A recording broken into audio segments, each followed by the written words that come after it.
Superstar Khesari Lal Yadav का जो कि लंदन में हेलीकॉप्टर से शूटिंग लिया जाएगा दोस्तों। हाँ दोस्तों, आज लंदन के लिए रवाना होंगे खेसारी लाल यादव और उनकी पूरी टीम, जो कि वहाँ लंदन में कुछ शूटिंग चलने वाला है।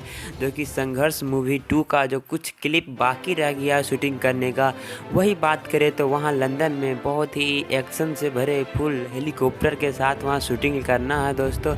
जो कि वहाँ मुंबई में जो कि नहीं हो पाया था, मुंबई में करीब 10-20 गाना वो शूट करके गए हैं दोस्तों, और उनका गाना रिलीज़ किया जाएगा 1-2 दिन बाद।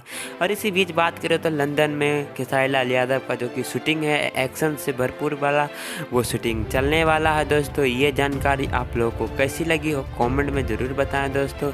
और संघर्ष 2 की जो शूटिंग बाकी थी वो पूरी हो जाएगी दोस्तों, और आप लोग तक जल्द ही रिलीज़ कर दिया जाएगा। संघर्ष 2 मूवी आने वाले 2023 में दोस्तों। तो मिलते हैं इसी तरह की जानकारी के लिए चैनल को सब्सक्राइब करें दोस्तों। मिलते हैं नेक्स्ट वीडियो में।